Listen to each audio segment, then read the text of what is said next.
My company advertises in an international in-flight magazine to showcase Zambian gems and its wealth. We receive orders, praises, accolades from all over the globe, but we hardly ever hear from our own people.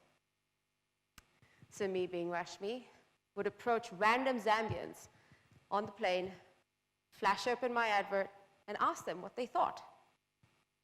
Some of them thought I was crazy. Many of them were oblivious, uninterested in the Zambian gemstones or jewelry. And then a few who decided to engage with me thought it was some foreign company advertising jewelry in a magazine. What's the big deal? A few flights later, I had sufficient feedback to suggest that if we didn't know our own gem wealth, how are we going to express to the rest of the world that we have the best of it? The rest of the world already knows, the rest of the world is already convinced that jewelry is a social barometer of success, of affluence. Jewelry is tangible wealth and is portable wealth that increases in value and can be carried across borders without any currency controls. The largest consumers of jewelry are the Americans and the Asians.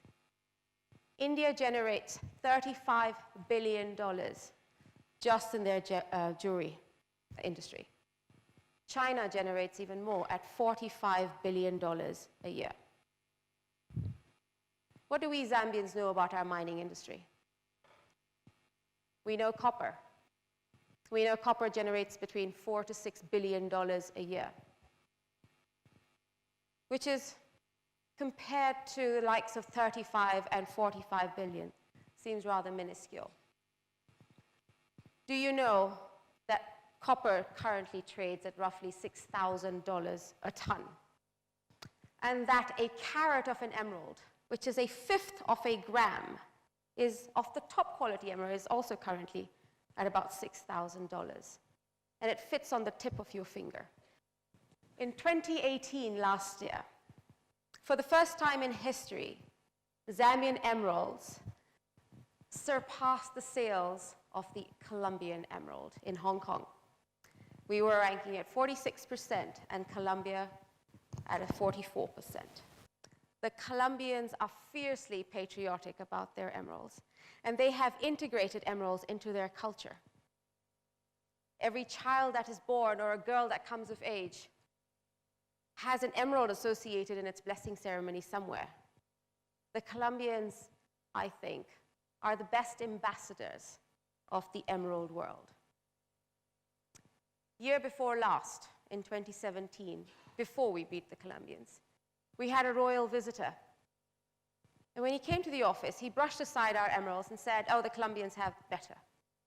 We had to sit him down and explain to him that the Zambian emeralds are just as comparable, if not better, and that the only thing the Colombians have on us is about 400 years of marketing.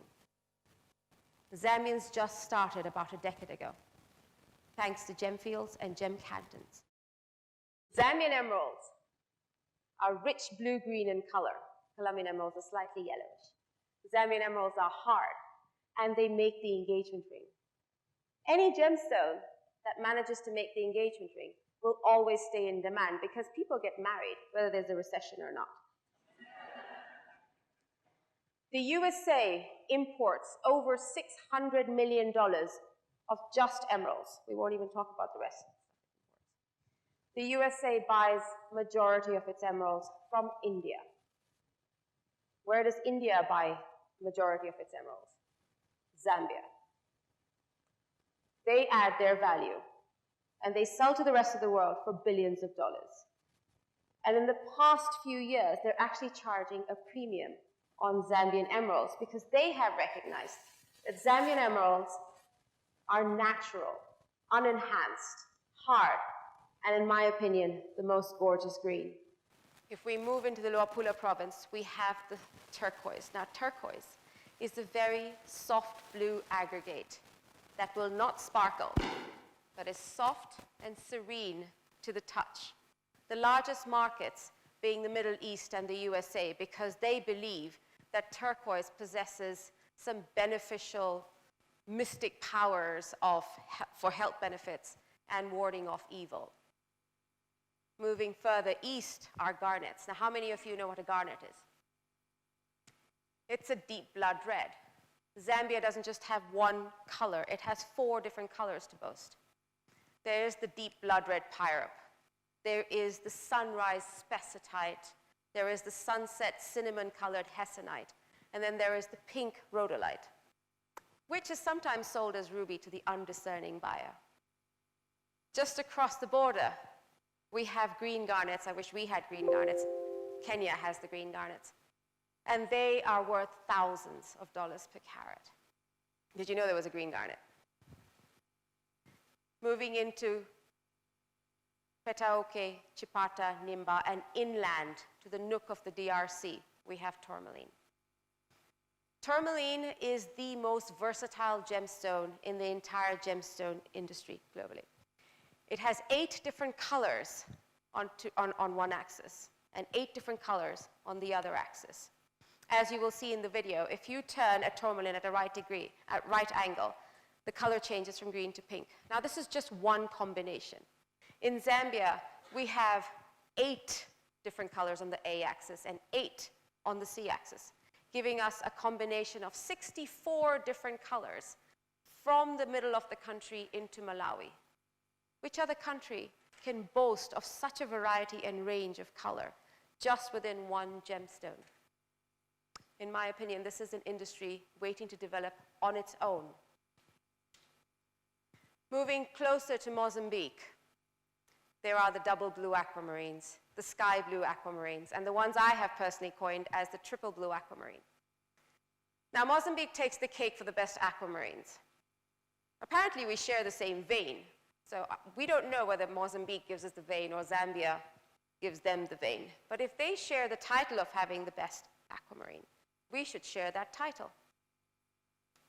Aquamarines, like tourmalines, are dichroic. They have 2 different shades of blue on 2 different axes. In the past 1 year, I have noticed the value of aquamarine almost double. And I've been selling aquamarine since I was 17. This is because Asia has recognized that our area of aquamarine has the deepest natural blues. Moving into Kalomo, Livingston area, we have the Siberian amethyst. It's called Siberian amethyst because the only other place in the world that had the same colors was Siberia. I don't know what they do anymore, but we mine it now. And it's a very rich purple color with red flashes and pink flashes. It's called the royal purple. So we should change the name to Royal Zambian amethyst.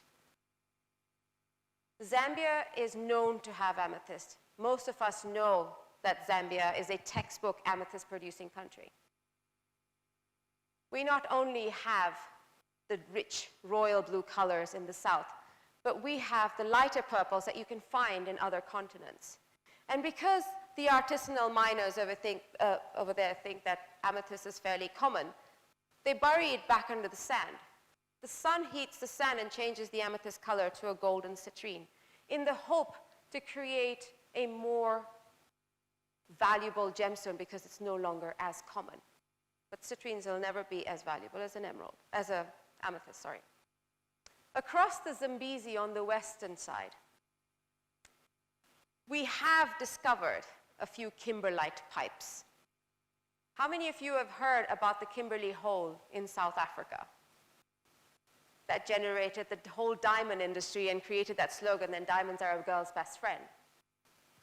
Now, DRC, Angola, Namibia, Botswana, and Zimbabwe all have emerging diamond industries.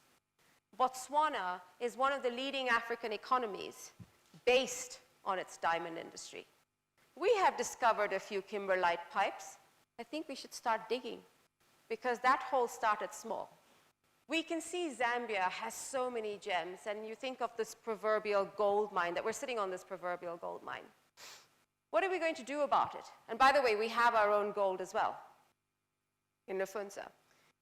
The rest of the world purchases our gems. they make billions of dollars from them. We don't need to condemn the rest of the world. We need to respect, learn, emulate, and most importantly, we need to beneficiate our own people.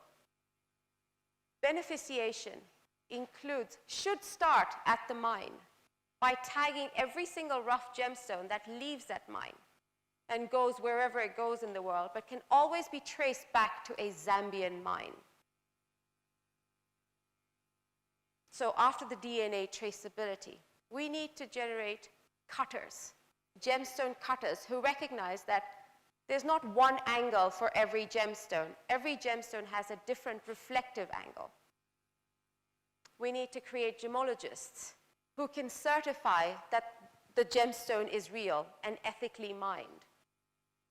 We need to create designers, jewelsmiths, who will come up with designs that represent our own Zambian culture, not a design that we borrowed from some other part of the world. We have our own art. We can express it through jewelry. And finally, we need to retail our jewelry, not just our rough gems, and create our own billions. Again, the rest of the world appreciates what we have. I think it's about time we started appreciating what we have. Create an economy so strong and a gemstone industry so strong that it becomes an engine for national growth. And base a culture around these beauties that are just waiting to sparkle. Thank you.